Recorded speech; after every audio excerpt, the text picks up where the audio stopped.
Hello and welcome to the Kristen Weardon Show. I'm your host, Kristen Weardon. Today, we have a guest that I'm super excited to have because I've always wanted to learn more about marketing.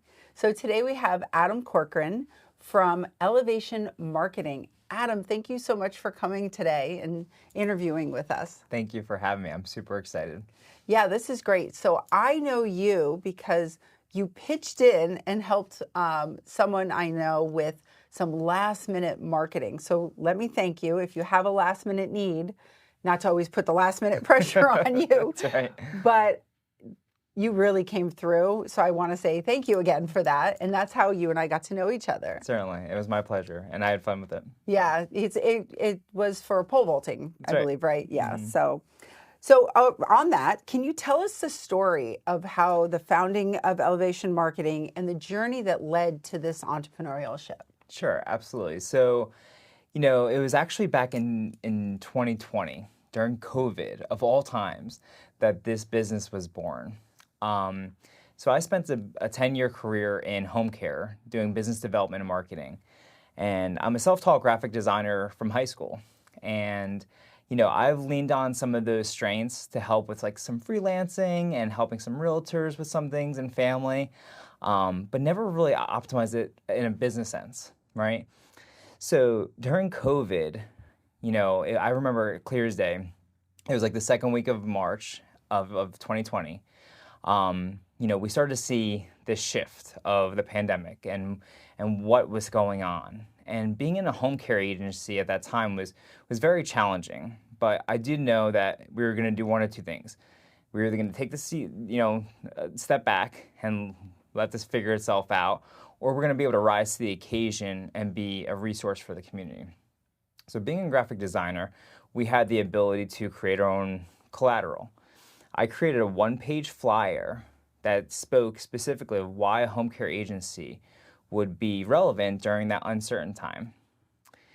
And at that time, I was involved with a lot of different home care Facebook groups, different communities of different owners or marketers sharing resources and just best practices.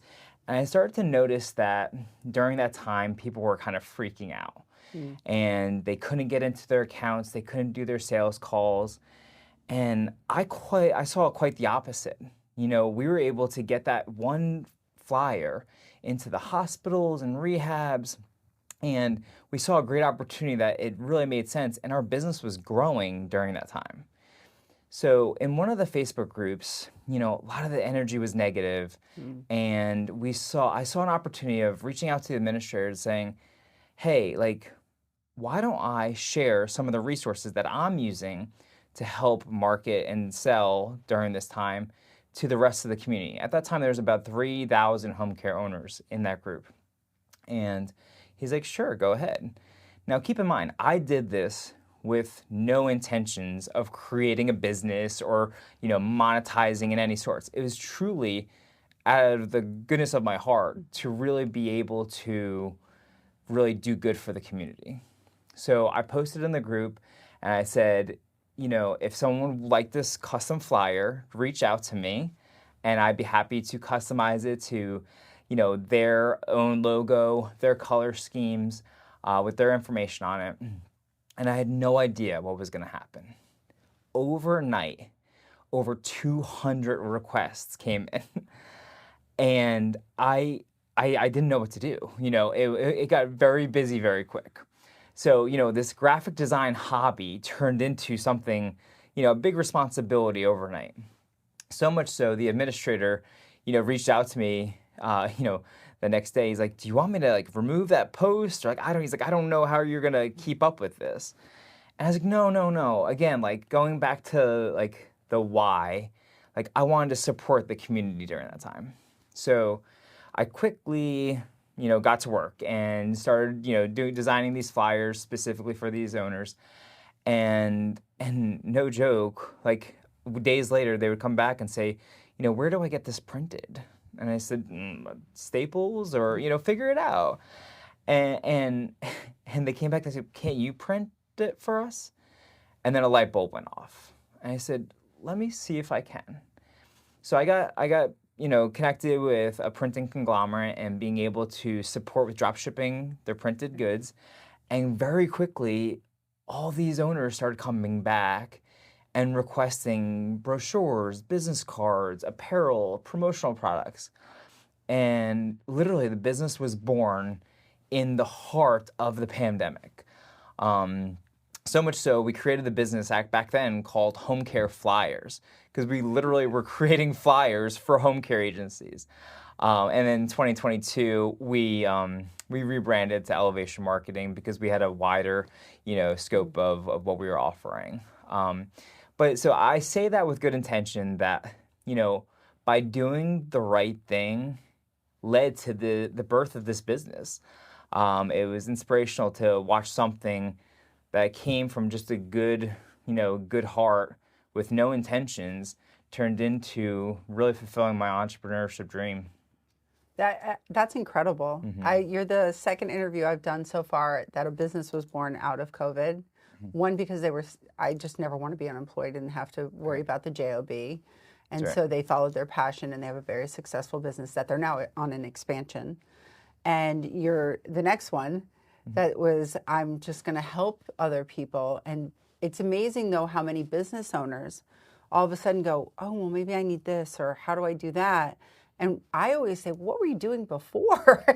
Right. But at the same time, I think it was an uncertain time. Yep. So I think sometimes in people's kind of panic back then, I don't think they were all thinking completely clear, because I think some people might have figured it out. But with all the, there's a lot of stress and pressure back then, a lot of incoming information, a lot of news, a lot of worry. Right. So if somebody could take just one project off of their plate for their business, and they're homeschooling at the same time, That's possibly, that was probably such a help to them. And then the next thing you know, you have your own business. That's right. I love that. I love that. It's been a fun journey. It sounds like you're really excited about what you do. Yeah. Yeah. Absolutely. I mean, from a perspective of, understanding like, well, why do we do what we do? There's no better feeling. I'll share a short story with you. Sure. So one of the owners during that time was a brand new home care agency. And she came back to me and said, she had nothing but her logo. She had her logo created from a graphic designer, not me, but someone else. But she had no materials. And she said, Adam, I have my first sales in service coming up. And she's like, but I have nothing. So we got to work and we got her, first initial, collateral designed and printed for her. And she called me the next week in tears. And she said, Adam, you don't understand what you did for me. It was more than just business cards. It was more than just the flyers or the brochures or the rack cards that you created. She's like, you gave me the confidence to go into that sales meeting with that professional look and being able to get her first couple clients. I knew right there and then, that this is more than just a printing company. That's a great story, because there is confidence in the preparation.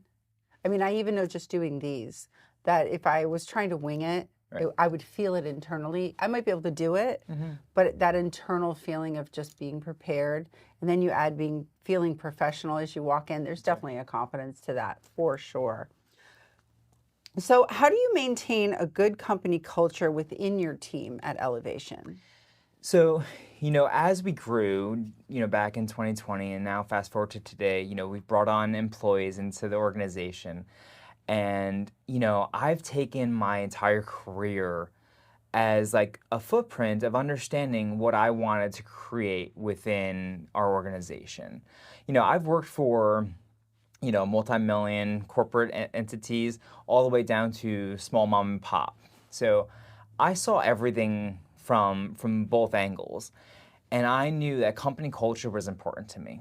I want to bring people on who don't feel bogged down about coming to work, right? I want people to enjoy what they're doing and feel like they're making a difference. So as we just brought on our third employee this week. It's super important to me to really put myself in their shoes to understand how it is for them to be an employee of this type of an organization. As we're a small team, it's kind of all hands on deck sometimes. and bringing the right people on is super important. But the way I and the company make them feel is one of our top priorities. Um, I said to our employee that we just brought on, I want to look back in 10 years and kind of reflect on when it was just the three of us. I want to create something really special that people want to come work for Elevation Marketing. And I mean that wholeheartedly. And I think it tells because, being able to, look my employees in the face and really listen to them is something that's important. And because I've also been on the other side of it when, I've had bosses and leadership and, where it wasn't always like that. So I really want to create something special and make, Elevation Marketing a good place to work. And it sounds like because you had that vision going into it, that you knew from the ground up, it's better to create a culture from the beginning than recreate it when you have 50 or 60 employees or even 15. Right. Because then you have to, those people might not fit. Sure. And I've seen that with a few other people that we've talked to over the week, is they're like, no, we went in and we changed the culture, and then we had to go back, and if they couldn't retrain the person with the bad habits or whichever, because I also find when a company grows too fast, sometimes they lose their culture. That's right. They lose their focus. And, it's harder to go back on things than creating a strong foundation from the beginning. And I'm a big believer, like this day and age, employees or potential employees are coming and interviewing companies. Yes. It's not the other way around, right? Like it used to be. There's so many options of people going to work where they want to work. The employer really has to sell them on the position of why they want to come work for them. Yeah, that is happening for sure. So could you elaborate on the systems you're developing to streamline the ordering process of large companies? Because again, this is all this marketing stuff, and you can go here, there's this, there's that, but you kind of are doing it all. That's right. So, I got some great feedback from one of our larger clients that we worked with just a couple years ago. Now, fast forward to today, we're working with multi-departments. It's a local healthcare organization. And, they explained to me, they said, Adam, not only did you come in and identify a cost savings opportunity, she goes, but you have to understand, we've now streamlined our ordering process where we used to get our business cards here, we did our direct mail campaigns over here, we got our apparel from a different, provider, that they were managing between 7 and 8, up to 10 different vendors to streamlining the entire process to a one point of contact. Oh. So we're working on projects as little as just business cards and brochures to full-blown, signage and vehicle wraps, handling entire uniform projects for large organizations. So she, when she came back and said, this is the cost savings that you provided, but here's the streamlined process. Like us being able to, come to a one point of contact has been so instrumental in being able to save not just money, but time. Right. And she's like, that time is such a crucial part of the value that I'm bringing to the table. So I knew right then and there that I have to present that opportunity of explaining we're not just a printing company. We're a company that's going to be marketing solutions to really help you with parts of your business to be able to streamline processes, save you money, and create efficiencies. Well, when you're creating, you said it, you're not only saving them money because of the way you've streamlined everything, but when one person can just go in and say, oh, I need this. If it's a big company, the ordering person can say, I need this. The less time they spend on the phone talking to 15 different people. And I'm going to give a shout out to people I know out there that are looking for marketing. And I'm not just trying to toot the horn over here, but I can tell you when you're on the phone with somebody about your direct marketing, because I've done it with real estate, I've got this person over here doing the direct to mail.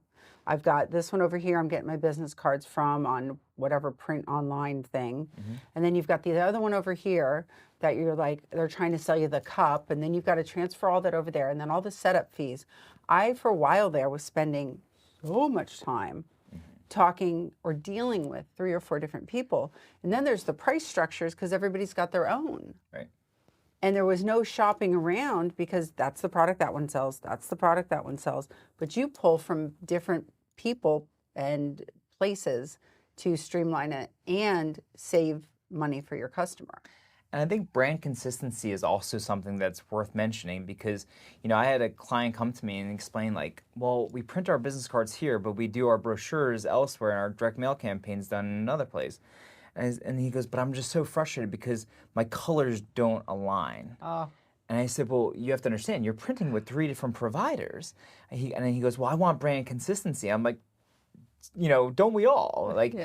And that's the benefit of working with a one entity who understands your brand. Having that brand consistency is super important. You want your consumer, your target audience to be able to pick up your literature, your branded something, and know, oh, that's that company. There's nothing worse than getting one set of business cards that has this turquoise and the other set of business cards has this turquoise. And you're saying, what happened? It's turquoise. Well, it's not always turquoise, but yeah, no, I can totally see how that would help make everything easier. And it takes the stress off of, I know for me as a solopreneur, when I have to sit down and do something, the longer I have to spend on it, it takes away from the 10 other things, 15, 20 sometimes other things on my to-do list. Right. So if I can hand that off to somebody, here, take all of this, that works out better. For sure. So now you have twins. I do. Oh my gosh. So how do you balance the demands of starting a business, running a successful business?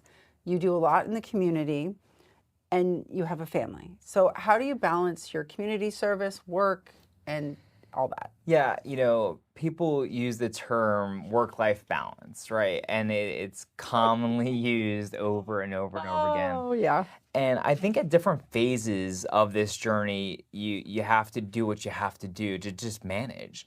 The reality is the entrepreneurship dream is we do this real reason why, right? You really have to reflect on why you're doing what you're doing. And if I sit back and reflect on why, like I want to have that flexibility and freedom to choose every day whether I'm going to give 10 hours to my business or I'm going to take a half day and take the kids to the park or go on a vacation without having to ask for permission, for time off. So it's that freedom. It's a juggling act most times, but you have to be honest with yourself and your family to understand when it's important to dive in, and having that open communication and setting expectations. One of the best things that we like to do as a family to vacation is a cruise because, you don't have real access to internet or email or what have you. So it's like, when you do that, you have to be intentional being able to check out and you have family time. I'm a big believer in being able to stay true to that. It's still something I'm working on. Don't get me wrong. But having 6-year-old twins is you're right, a fun thing as a parent. It's balancing and understanding, like early on in the business, when it's taking off, there's hours and days that you have to dedicate, and sometimes weekends, are going to be required. But then, to be able to plan a family vacation this summer and have the company, run without you is a goal. So you kind of like are setting it up. Right. So when you aren't there, it will run. But that does take time up front.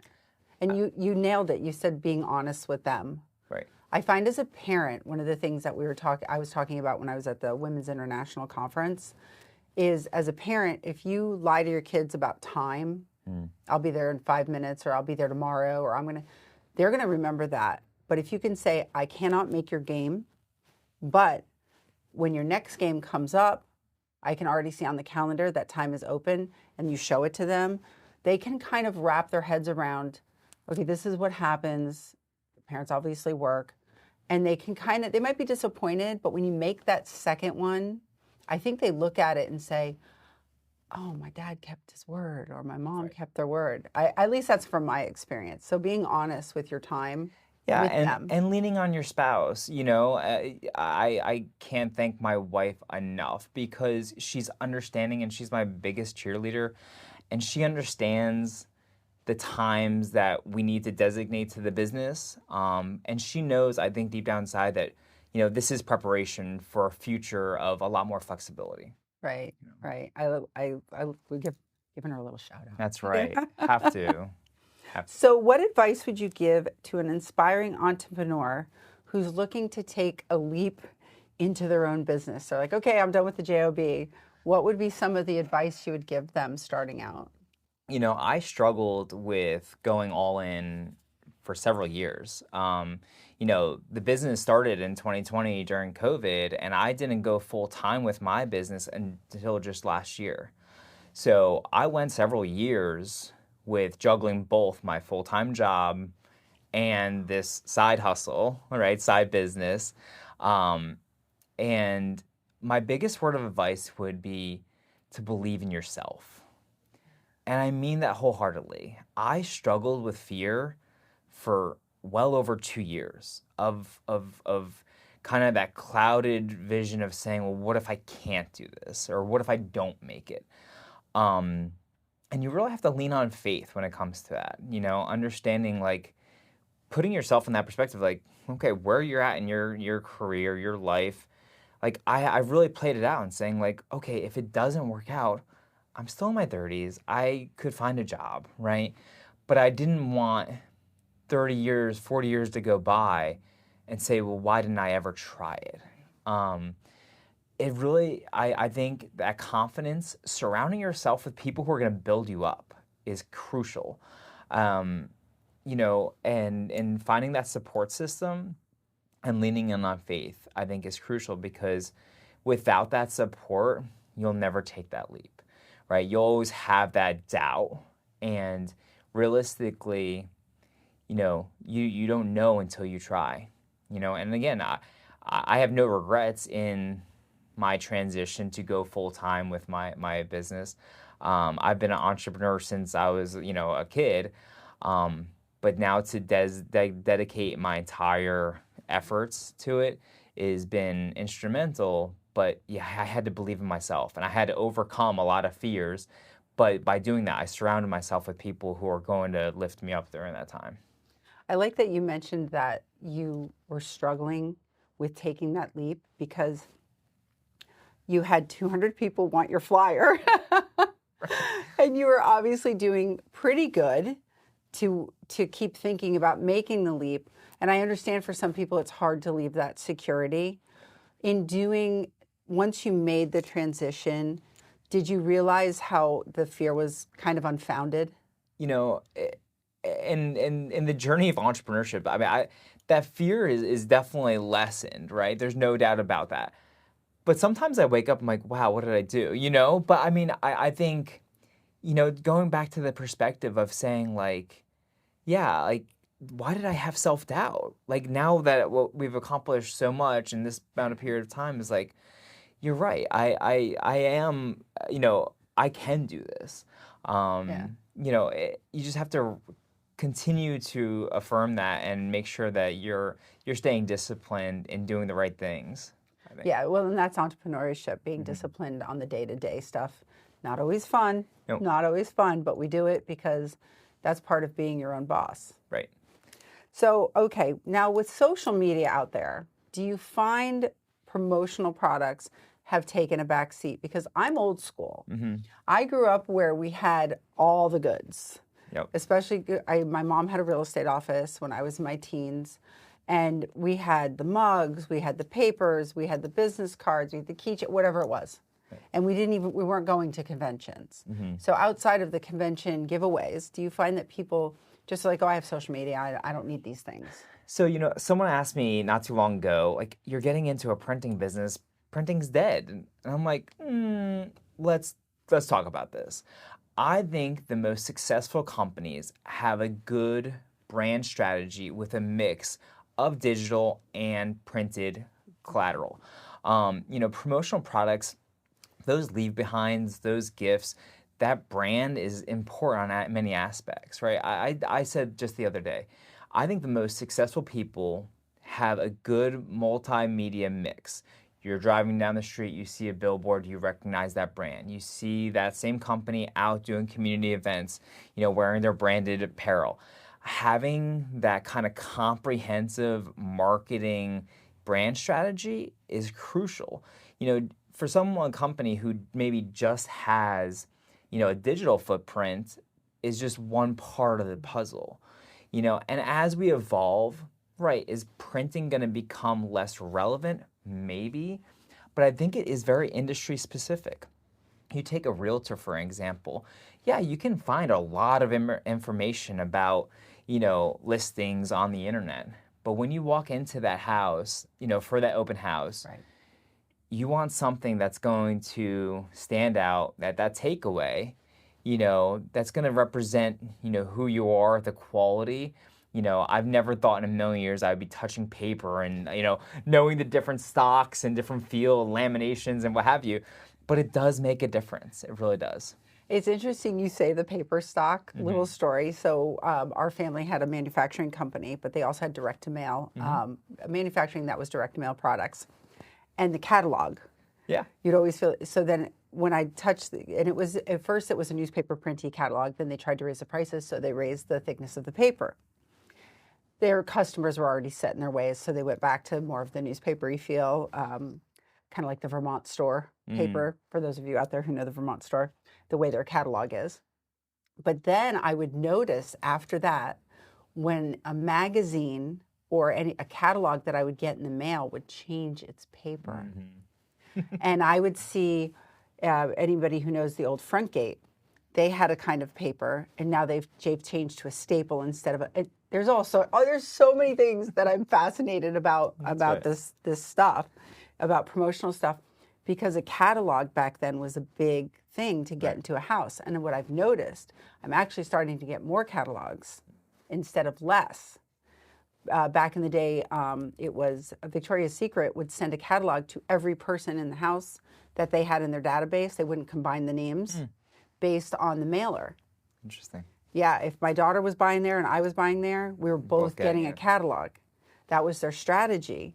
So there's a mailing part to the promotional part that I think people have also forgotten about because the email boxes are full. Right. There's that online social media. I think there needs to be a combination. What the balance is, I have no idea. Right, it's true. And email marketing was such a hot thing in the early 2000s, and now open rates, averages are plummeting without good strategy behind direct digital mailing. I think having that multi-mix is important. Yeah, I think it comes to knowing your customer too. Right. For example, I think we live in a community, or parts of our community, not all of it, but if you're going to mail to the part of the community that tends to lean, the age is a little bit older, that might be your mailing section. And if you're mailing something, you might want to go digital and email people who might be more of the working class age. Sure. You have to meet your clients where they're at, right? Yeah. And that's why I've always said, understanding your target audience is crucial. That's why, when we get new clients, our biggest thing is to jump on a discovery call with them to understand who they're targeting, and because sometimes they don't even know.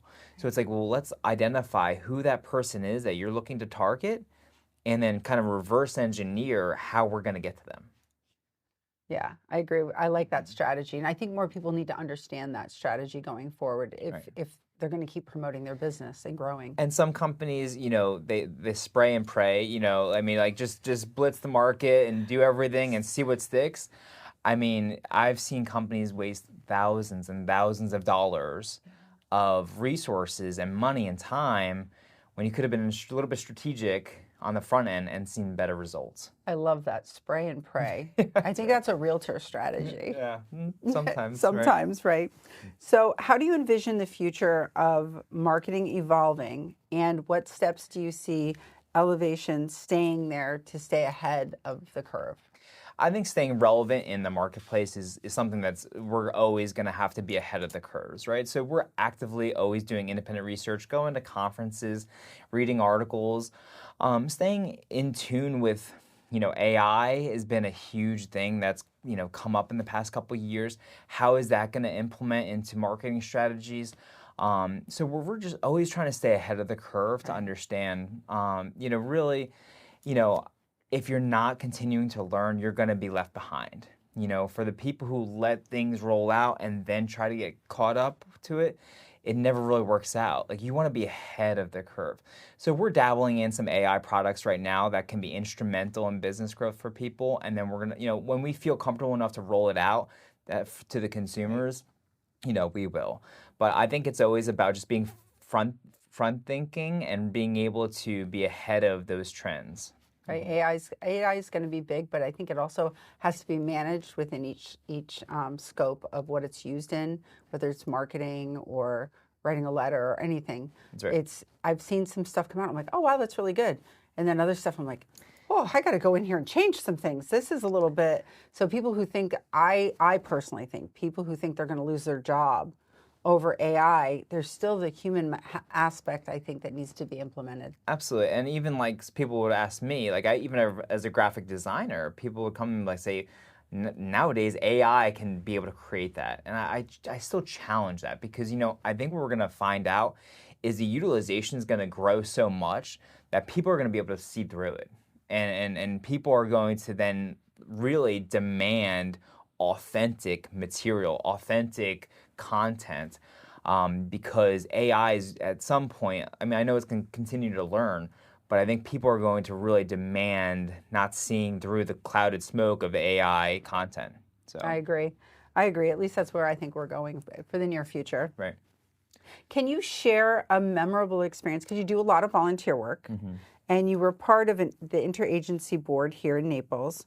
So, and you've worked with other nonprofits. So, tell me about a memorable experience and in your nonprofit and community work. Sure. So yeah, Naples Interagency has been a great organization that I was the president for, for a 5-year period of time. I passed that torch just a couple years ago, but I do still sit on the board.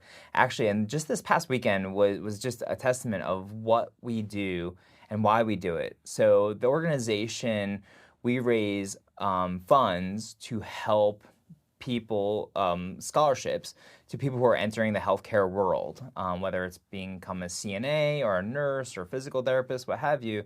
They have to reside in Collier County, but when I was the president just a couple years ago, on an annual basis, we were raising anywhere between $5,000 and $6,000 on a scholarship, and being able to give back to the community and being able to give people monies that maybe they couldn't afford nursing school, right? And maybe, we were covering the cost of their books. Just this past weekend, we raised over $20,000 for our scholarship fund. And, so that organization's grown so much, and big shout out to Felicia, who is now the president. She's doing a fantastic job of taking that organization to the next level. But I think, between that organization or the Alzheimer's Support Network or Parkinson's, there's so many great nonprofits here in town. Giving back to the community is something that's important. I think everyone should really designate time to. I agree. I've been doing a lot of nonprofit work throughout the years, and there's a certain joy. You see your face light up when you talk about the money raised, because you know where that money is going to go and who that's going to help. And like you said, the books, right, or just the smaller things where like, okay, I got the money for the tuition.